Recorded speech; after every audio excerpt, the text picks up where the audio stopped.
Con la profesora Ocarina Castillo, doctora en Ciencias Políticas, experta en gastronomía, tenedor de oro, hemos intentado un acercamiento acerca de las virtudes de la cocina venezolana en un país que necesita con urgencia herramientas para ayudar a levantar su autoestima, para reconocernos mejor como sociedad.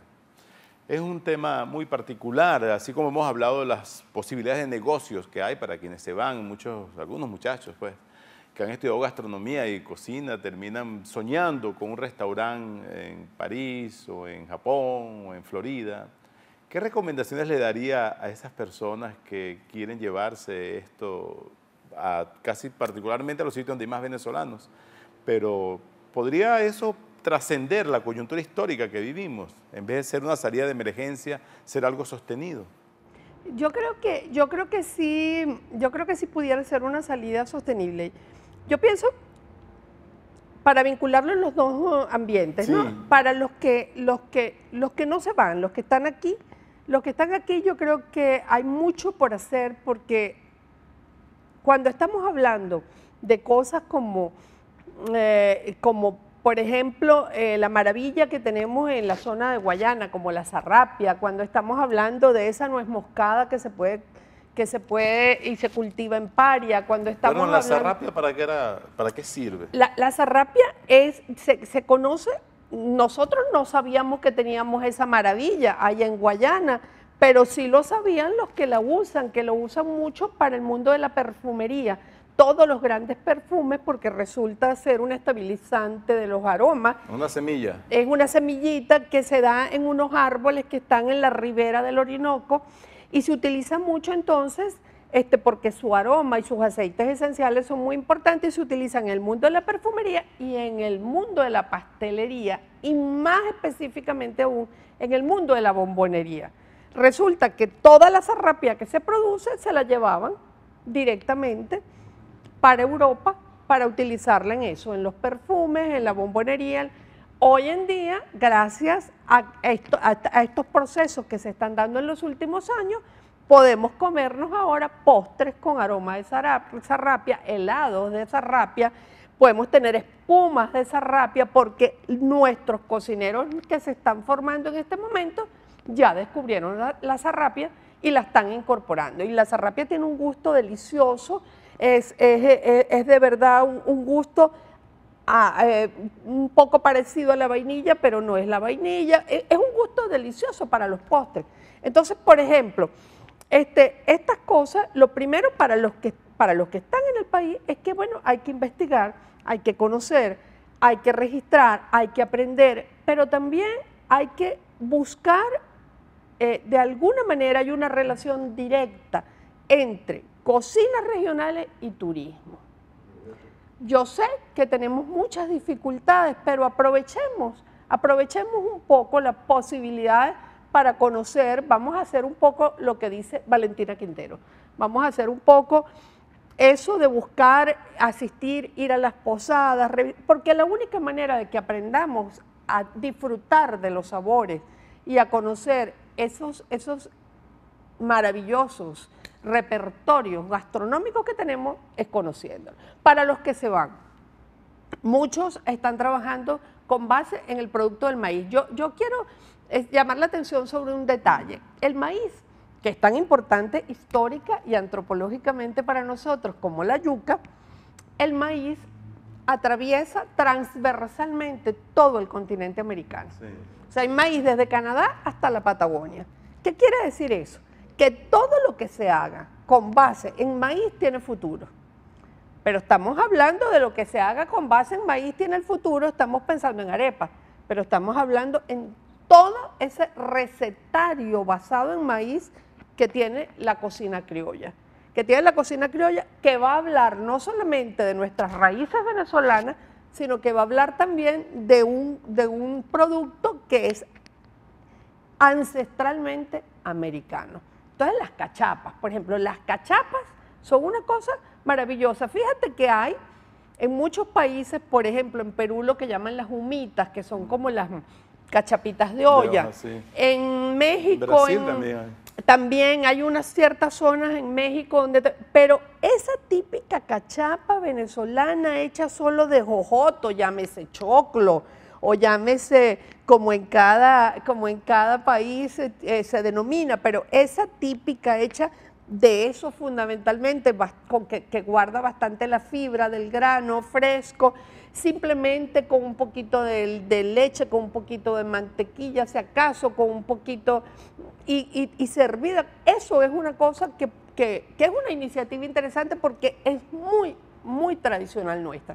Pero así como eso, hay toda una cantidad de incluso postres, manjares que han estado bastante olvidados de los recetarios del siglo XX, pero que cuando nosotros revisamos los recetarios de principios del siglo XX, antes que la explotación petrolera nos cambiara todos los hábitos de consumo, vamos a conseguir una cantidad de manjares, una cantidad de postres, una cantidad de preparaciones.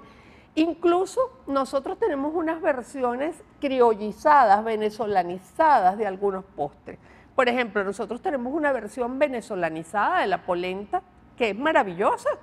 ¿De la polenta italiana? Sí, porque fíjate, qué interesante, la polenta es cuando allá hicieron un plato para pobres basado en maíz, que al principio solo servía para alimentar cochinos. Sí. Ajá, entonces ellos descubrieron que esa cosa era maravillosa, pero nosotros a ese plato que debe haber llegado en algún momento aquí, le añadimos un guisito. Hicimos entonces esa polenta criolla que es riquísima, que es una mezcla de una criollización de esa polenta, y así por el estilo. Entonces, yo creo que hay una ruta que tiene que ver con el mundo de las areperas, el mundo de los productos que tienen que ver con el maíz, pero también el mundo de más para los que están trabajando en el área de la restauración, de los sabores venezolanos, presentados de una manera muy moderna y muy actual. Nosotros tenemos un marcador muy importante que es el ají dulce. Por ejemplo, ¿la cocina venezolana se podría comparar en nivel gastronómico con otras cocinas americanas de tú a tú? Yo creo que sí. Yo estoy segura que sí. Fíjate que a mí siempre me impactó. Yo conocí al profesor Carrera Damas, que fue mi maestro recién graduada yo en la universidad, fue mi primer jefe cuando me tocó entrar a investigar en la Universidad Central. Él era el coordinador del proyecto de investigación. Y yo siempre me acuerdo que en una conversación, en esa época cuando yo no trabajaba en este mundo de la antropología de la alimentación, el doctor Carrerama me dijo que había algunos platos que eran muy importantes, muy complejos, muy ricos, muy interesantes, y que uno de ellos era el mondongo. Imagínate, yo que en mi casa se hace muy buen mondongo, mi mamá y mi abuela, ambas hacen muy bien mondongo, hacía mi abuela y hace mi mamá, y mi papá era un gran comedor de mondongo. Yo me quedé como impactada cuando oí que Carrera Damas me dijera que uno de los, y es que lo es, son platos complejos, platos importantísimos. Entonces yo sí creo que nosotros tenemos no solamente la yaca, yo sí creo que tenemos platos complejos e interesantísimos y que pueden estar de tú a tú. Es que, ¿cuál es el tema? El tema es que tenemos una cocina rica, variada, diversa.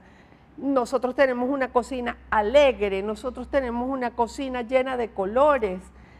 Por supuesto, las variantes regionales marcan cosas muy especiales. Los orientales y los caraqueños tenemos una cocina muy marcada por el contraste de lo dulce y lo salado que dominan muchos de nuestros platos.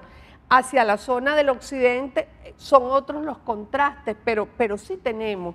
Nosotros, además, parece contradictorio que en un momento en donde conseguir hasta lo más elemental resulta ser tan difícil, pero que uno pueda decir que nosotros tenemos productos maravillosos. Hay un famoso libro sobre la carne en Venezuela, y cuando uno se lee ese libro, uno dice, y pensar que la gente aquí se muere por conseguir cortes sureños. ¿Cuál es el libro?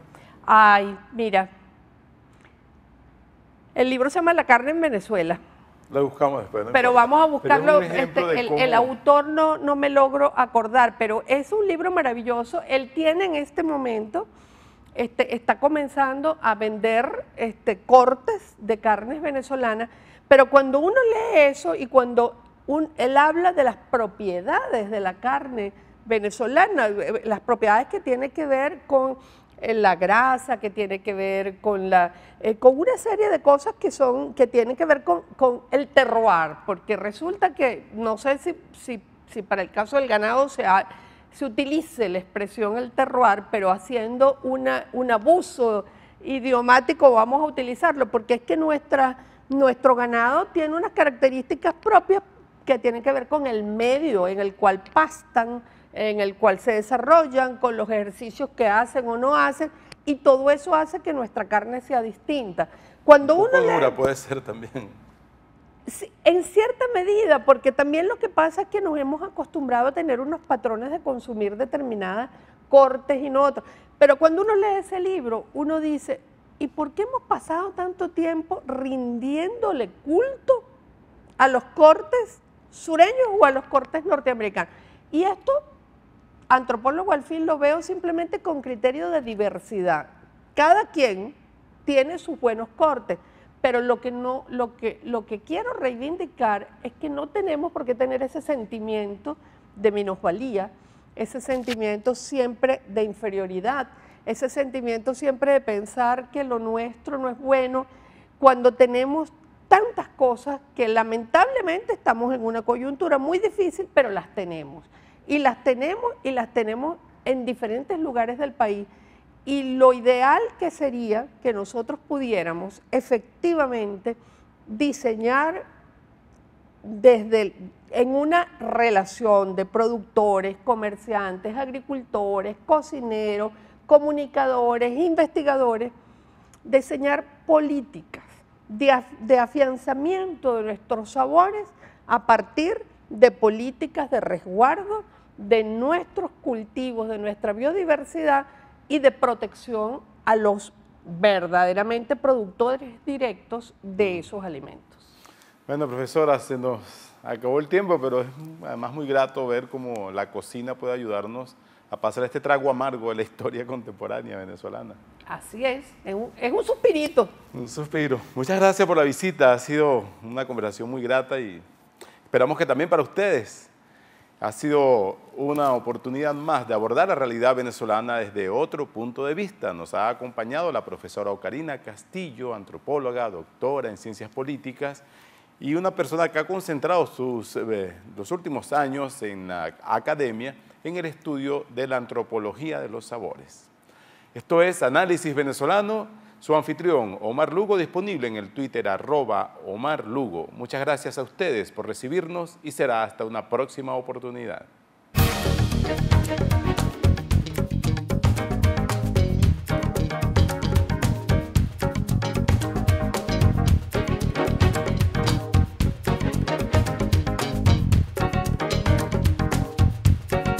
Quality Engine, elestimulo.com presentó